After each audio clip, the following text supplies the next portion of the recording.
কোলাঘাটের আমার favourite restaurant রুকজারাতে। এখানে লুচি তরকারি আর কফি খেতে আমার ভীষণ ভালো লাগে। ঝটপট করে ব্রেকফাস্ট করে আমরা আবার বেরিয়ে পড়লাম আমাদের গন্তব্যের দিকে। যেহেতু সকালবেলা অলরেডি 1 ঘন্টা দেরি হয়ে গেছে জ্যামের জন্যে, এই জন্য আমরা বেশিক্ষণ রেস্টুরেন্টে ওয়েট করলাম না। কলকাতা থেকে Ranchi by road travelling distance হলো 421 কিলোমিটার আর ট্রাভেলিং টাইম লাগে 8 ঘন্টা। কলকাতা থেকে রাঁচি যাওয়ার পথে 4টে টোল পড়ে, তার মধ্যে 3টে কলকাতাতে আর একটা রাঁচিতে। আপনারা চাইলে কলকাতা ধানবাদ রাঁচি বা কলকাতা খড়গপুর রাঁচি দুটোর মধ্যে কোনোটাও রাস্তা নিতে পারেন। দুটোই রাস্তার সেম টাইমিং হি লাগে। আমরা কলকাতা খড়গপুর রাঁচি রুটটা নিয়েছিলাম। খড়গপুর থেকে বহরাগোড়া অবধি 4 লেন রাস্তা খুবই সুন্দর। আমার তো মনে হচ্ছিল যেন গাড়ি থামিয়ে রাস্তাই দেখতে থাকি, কিন্তু বেশিক্ষণ খুশি থাকতে পারলাম না। গালুদ্দিন থেকে জামশেদপুর রাস্তা খুব খারাপ। এখানে ফ্লাইওভারের কাজের জন্য রাস্তার অবস্থা বেশ খারাপ। রাঁচিতে পেট্রোলের দামও কলকাতা থেকে বেশ কম।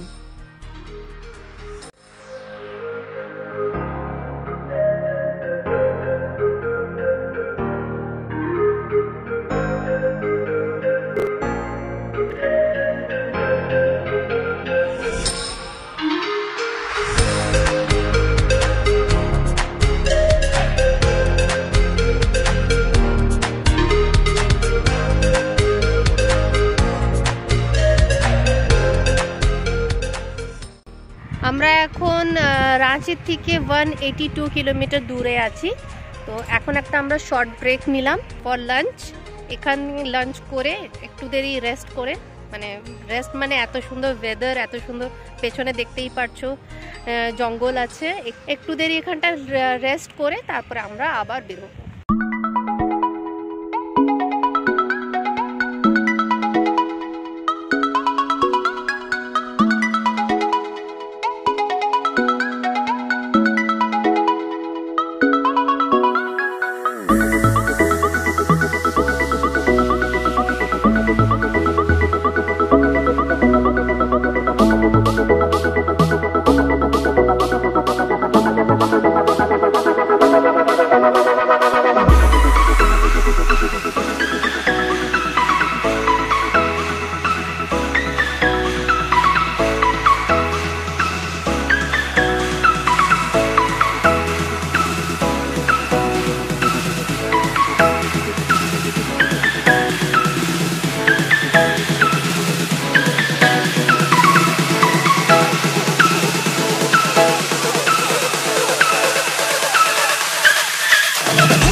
আমরা এখনো NH43 তে আছি।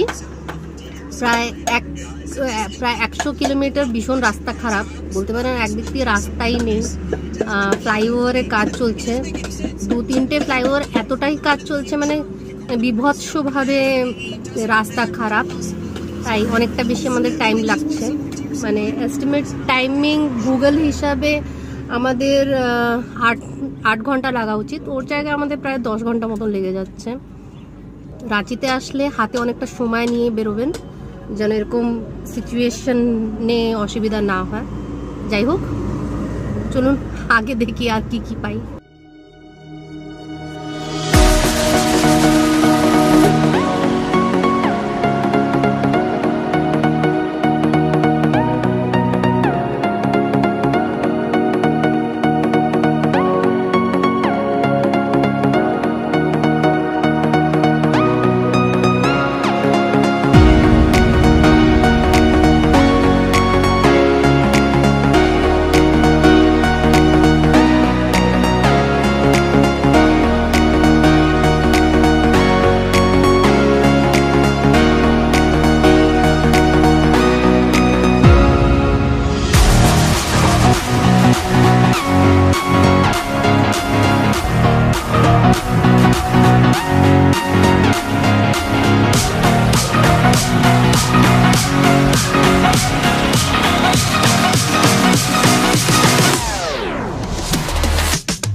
চলছে একদম মাটন, দুজন মিলে একসাথে আমাদের জন্য রান্না করছে, কি মজা।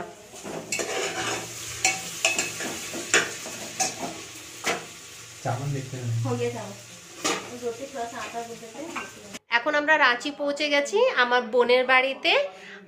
এখানটা আমরা স্টে করছি আজকে রাত্রে। তুমি কিছু বলবে? হ্যালো হ্যালো, এটাই সব থেকে ভালো। হ্যালো, ওকে, কালকে আবার সকালবেলায় দেখা হবে। আমরা কালকে সকালবেলা যখন বেড়াতে যাব। Good night. Good night. Good night.